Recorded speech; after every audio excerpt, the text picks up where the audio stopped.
네, 지금부터 97회 전산세무 2급 이론시험 문제풀이를 시작하겠습니다. 1번 다음 중 매출 채권의 대손충당금을 과소 설정한 것이 재무제표에 미치는 영향으로 옳지 않은 것은? 재무상태표를 그려보시면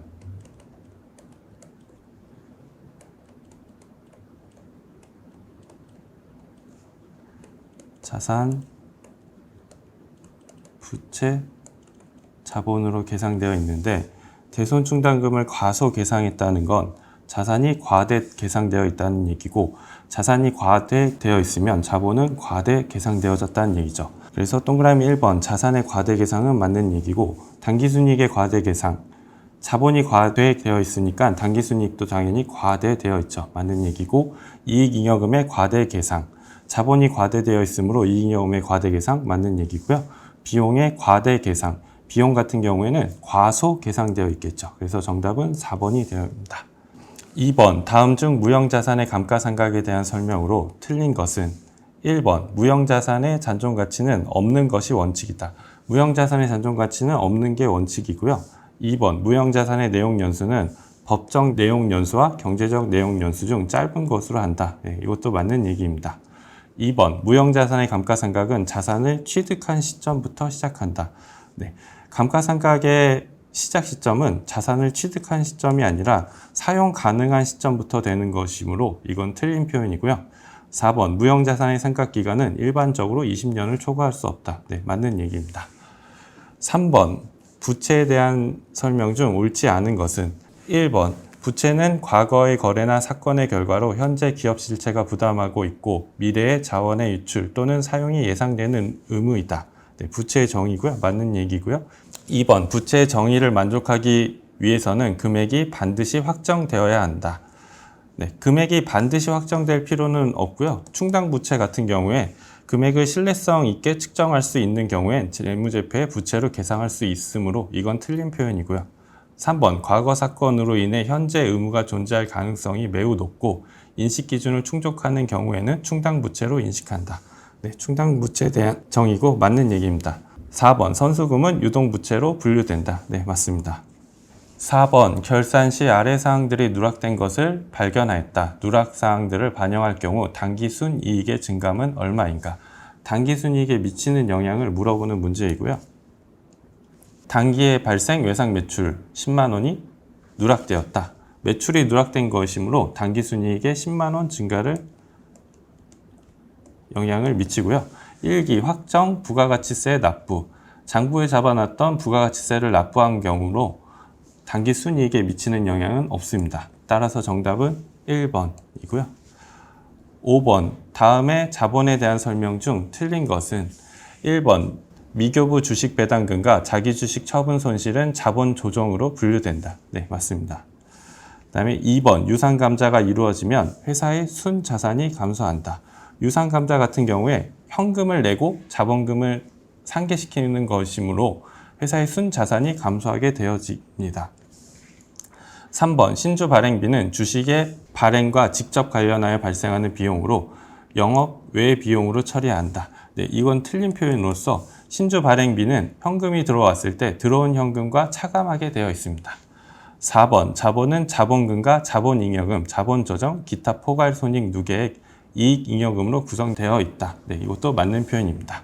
6번 다음 중 제조간접비 배부차이 조정 방법에 해당하지 않는 것은?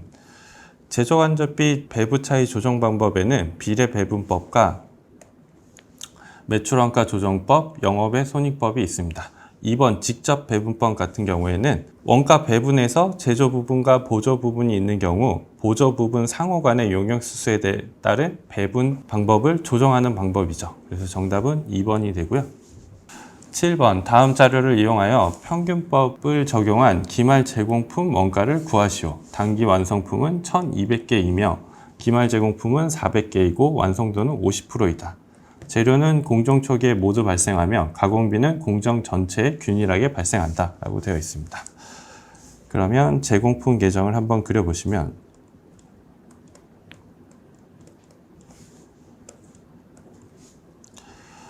기초 수량은 500개이고 단기에 착수한 수량은 1100개이고 그 다음에 단기에 완성하신 물량은 평균 범위로 완성품을 그대로 다 쓰시면 되고요. 단기 완성품은 1200개이고 기말 제공품은 400개이고 완성도는 50%이다 라고 이렇게 문제에서 가정했고요. 요거의 완성품 환상량을 구해 보시면 재료비와 가공비로 구분되어 있고, 재료비 같은 경우에는 완성 1200개 이고 기말 제공품은 기말 제공품의 재료비는 공정 초기에 모두 발생하므로 이미 다 들어가 있을 테니까 400개 계산이 되시고, 그 다음에 가공비 같은 경우엔 400개 곱하기 50% 해서 200개가 계산되어 있죠. 그리고 완성품은 이번에 완성을 끝까지 간 거니까 1200개 모두 계산이 되어 있고, 완성품 환상량을 다 더해 보시면 재료비 같은 경우에는 1600개, 그 다음에 가공비는 1400개로 구성되어져 있고, 그 다음에 이제 가격을 구하셔야 되는데, 가격은 기초 투입 가격은 50만 원으로 계산되어 있고, 그 다음에 가공비 같은 경우에 30만 원으로 문제에서 주어져 있고, 그 다음에 이번에 투입된 원가는 재료비는 70만 원, 그 다음에 가공비는 40만 원. 그래서 가격들을 다 더해 보시면 원가는 120만 원이시고, 여기는 가공비는 70만 원. 투입된 가격과 이제 수량으로 나누시면 재료비의 단위당 원가는 750원, 그 다음에 가공비의 단위당 원가는 500원이 나와집니다. 그러면 문제에서는 기말 제공품의 원가를 구하라고 했으니까 400개 곱하기 750원, 그 다음에 200개 곱하기 500원 해서 이걸 다 더하시면 가격은 40만 원이 나오십니다. 8번 2021년 기간에 사용한 원재료는 300만 원이다. 2021년 12월 31일 기말 원재료 재고액은 2021년 1월 1일 기초 원재료 재고액보다 20만 원이 더 많다. 2021년 기간에 원재료 매입액을 구하라 라고 되어 있죠. 원재료 T 계정을 그려보시면 기초 가격을 X라고 놓으시면, 이번에 기말은 기초 재고액보다 20만 원이 더 많다라고 되어 있으므로 기말 재고액은 X 더하기 20만 원이 되십니다. 그리고 문제에서 2021년 기간에 사용한 원재료는 300만 원이라고 주어져 있으므로 여기 사용액은 대변에 300만 원이 주어지실 거고, 그 다음에 문제 매입액을 Y로 두시면, 이렇게 하시면 대차평균에 의해서 가격을 구하실 수 있죠. 그러면 X 더하기 Y는 300만 원에 더하기 X 더하기 20만 원이 되어지므로 X 값은 없어지고 Y 값은 그러면 320만 원이 되어집니다. 그래서 정답은 320만 원이시고요. 9번 다음 중 원가 집계 과정에 대한 설명 중 틀린 것은? 1번 단기 총 제조 원가는 제공품 계정의 차변으로 대체된다. 네, 일단 이거 원가 흐름 과정을 먼저 그려보시면, 이 원재료,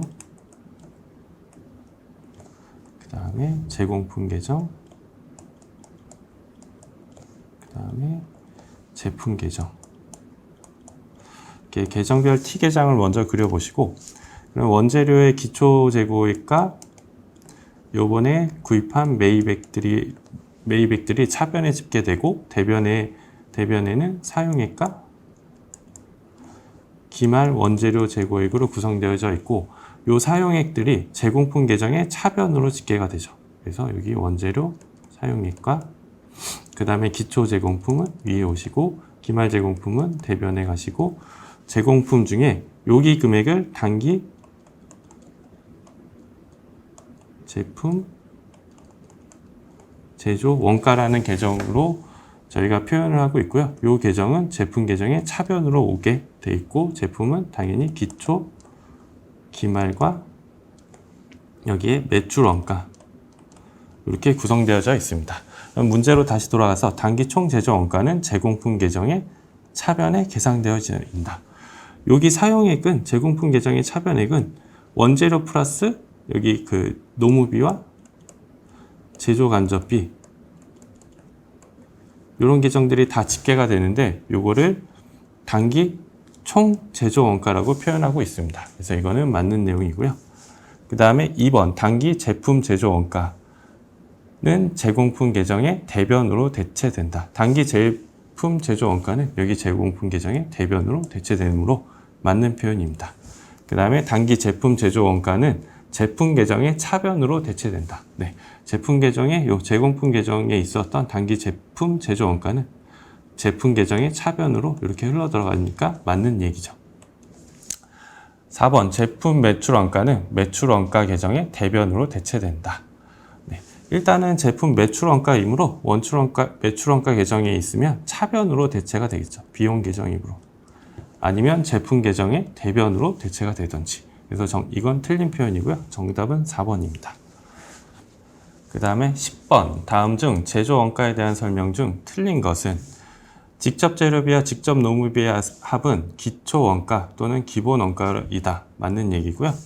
직접 노무비와 제조 간접비의 합은 가공 원가이다. 노무비와 제조 간접비의 합은 가공 원가가 맞는 표현이죠. 제조 원가는 직접 재료비와 직접 노무비, 제조 간접비로 구분된다. 네, 맞는 얘기고요.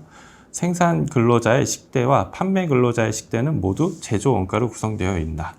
네, 생산 근로자의 식대 같은 경우에는 제조 원가로 구성되게 되어져 있죠. 그래서 이건 틀린 편이고 정답은 4번입니다. 11번 다음 중 부가가치세법상 재화 및 용역의 공급 시기에 대한 설명으로 옳지 않은 것은 1번 완성도 지급 조건부 판매. 완성도 지급 조건부 판매 같은 경우에 대가의 각 부분을 받기로 한 때가 맞는 표현이죠. 그 다음에 폐업 시 잔존 제한은 폐업한 때가 맞는 거고요. 3번 내국 물품 외국 반출은 수출 재화의 공급가액이 확정되는 때. 내국 물품의 외국 반출, 수출하는 경우에는 수출 재화의 선적일이 되는 거죠. 선적일. 그래서 이게 틀린 표현이고요. 반환 조건부 판매는 조건이 성취되거나 기한이 지나 판매가 확정되는 때. 네, 요건 맞는 표현입니다. 12번 다음 중 부가가치세법상 영세율을 적용받을 수 없는 사업자는 수출을 하는 사람이 아닌 거를 찾는 문제이죠. 1번 중개무역 방식의 수출업자, 수출하는 경우로 수출을 함으로 영세율 적용이 맞고요.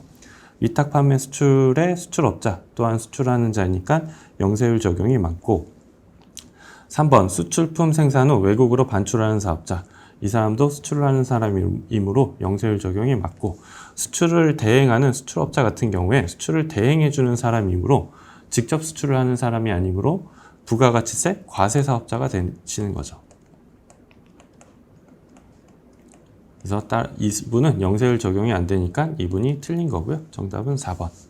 그 다음에 13번 다음 중 부가가치세법상 간이가세자에 대한 설명으로 옳은 것은 1번 직전 연도 재화와 용역의 공급가액의 합계액이 8,500만 원에 미달하는 개인 사업자를 말한다. 네, 이거는 틀린 거고요. 8,500만 원이 아니라 8,000만 원이죠. 8,000만 원. 최근에 개정된 사항이고요. 2번 2021년 7월 1일 이후 재화 또는 용역을 공급하는 모든 관이가세자는 세금계산서 발급이 원칙이다. 모든이 틀린 거죠. 4,800 이상에 해당하는 관이가세자만 세금계산서를 발급하실 수 있고요. 그 다음에 3번 2021년 7월 1일 이후 모든 관이가세자는 전액 매입세액 공제를 할 수 있다. 네, 모든이 이것도 틀린 겁니다. 이것도 4,800 이상에 해당하는 간이가세자만 매입세액 공제를 받으실 수 있고요. 그 다음에 4번 간이가세자는 과세사업과 면세사업을 겸업할 수 있다. 네, 간이가세자라고 하더라도 과세와 면세를 동시에 운영할 수 있죠. 그래서 이거는 맞는 표현입니다. 그래서 정답은 4번이 되시는 거고요. 14번 다음 중 소득세법상 부동산 임대업에 대한 설명 중 틀린 것은 1번 주거용 건물 임대업에서 발생한 수익금액 합계액이 2천만 원을 초과하는 경우에도 분리과세가 가능하다. 네, 이건 틀린 표현입니다. 2천만 원이 초과하는 경우에는 무조건 종합과세 대상이 되시는 거죠. 그래서 틀린 거고요. 2번 1주택 소유자가 1주택을 임대하고 있는 경우 주택의 임대 보증금에 대한 간주 임대료를 계상하지 않는다. 네, 이건 맞는 표현이죠. 네, 3주택 이상이면서 보증금 합계액이 3억이 넘어야지 주택에 대한 간주 임대료를 계상하시는 거고, 3번 주거용 건물 임대업에서 발생한 수익금액 합계액이 2천만 원 이하인 경우 분리과세를 선택할 수 있다. 네, 맞는 거죠. 4번 부동산을 임대하고 받은 선세금에 대한 총 수익 금액은 그 선세금을 계약기간의 월수로 나눈 금액의 각 과세기간의 합계액을 말한다. 네, 기간 계산을 당연히 하셔야죠. 그래서 기간이 긴 경우 기간 계산을 하는 거고, 기간 계산은 초월사니까 말월불산입으로 계산이 되어지죠. 맞는 표현입니다. 15번 다음 중 소득세법에 따른 근로소득의 수입 시기에 대한 설명 중 틀린 것은 1번 급여. 급여는 근로를 제공한 날이 수입 시기가 되시는 거죠. 맞고, 2번 주택매수 선택권은 해당 법인에서 퇴사한 날. 네, 이게 틀린 거죠. 주택매수 선택권은 주택매수 선택권을 행사한 날이 수입 시기가 되어집니다. 3번 잉여금 처분에 의한 상여. 해당 법인의 잉여금 처분 결의일. 네, 이거는 처분 결의일이므로 맞는 표현이고요. 그 다음에 인정상여. 인정상여는 해당 사업연도 중 근로를 제공한 날. 맞는 표현입니다. 그래서 정답은 2번.